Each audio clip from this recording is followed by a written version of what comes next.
Do you want to feel more confident when it comes to managing your money? A big part of increasing financial confidence is understanding risk and knowing how to minimize it.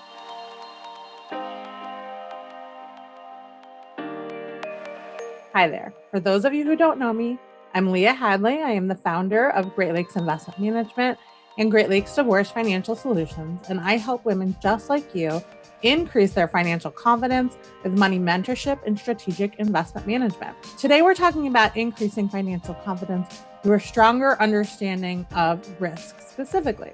So, during our last Mindful Money workshop that we hosted, we had our participants give us feedback on areas where they felt weakest.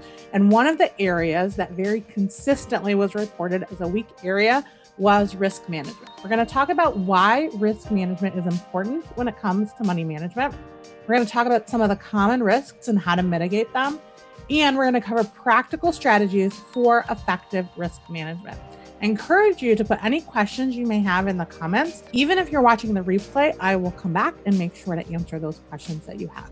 But let's first talk about what am I even talking about when I say risk management. Risk management refers to the process of identifying, assessing, and mitigating potential risks that could negatively impact your financial situation.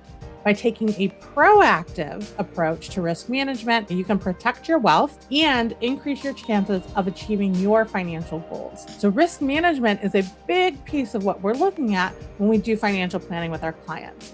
And why is risk management so important?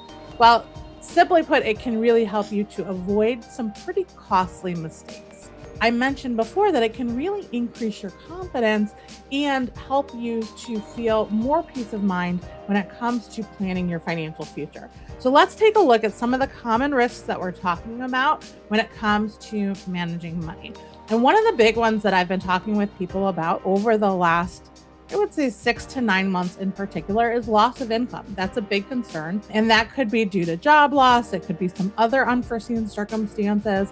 But to mitigate that risk, some of the things that we recommend are building an emergency fund, making sure that you're diversifying your sources of income, and also that you have adequate insurance protection in place if appropriate. Market volatility is the most common one that people think of when they talk about risk. That refers to fluctuation in the stock market or other financial markets that can cause your overall account value to fluctuate. To mitigate that risk, we talk about how important diversification is. We've done a couple of different videos on how important it is to make sure you have exposure to different kinds of asset classes and industries. Inflation is one that has certainly been a big headline in the news over this last year, and that refers to the gradual increase, or not so gradual over this last year, right? The cost of goods and services over time. To mitigate that risk, it's really important to have assets that historically have kept up with or exceeded the pace of inflation. And geopolitical events, of course, we don't have control over what happens there. That could be wars, it could be natural disasters, political instability. Those can all have significant impacts on economy, on financial markets, right? Those kinds of things can lead to job loss. Those kinds of things can absolutely lead to market volatility, right? And so again, diversification becomes very important, whether we're talking about sources of income or we're talking about asset allocation. All of those different ways to diversify are really important. Changes in tax laws. Now, we've seen a ton of that over the last several years, and that can absolutely impact your investment returns. We do a lot of scenario analysis when it comes to retirement planning, especially because a lot of times when we're doing retirement planning, that can be really far off in the future, and it's hard to know what taxes are going to do. So we want to know, well, what happens to your retirement plan if taxes are significantly higher than expected?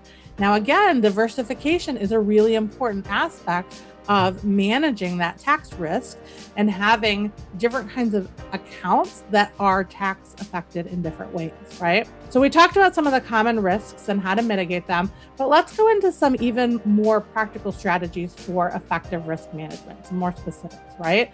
Diversifying your portfolio. I've mentioned it before, and I will continue to mention it, but that can really help reduce exposure to any one particular area and protect your wealth.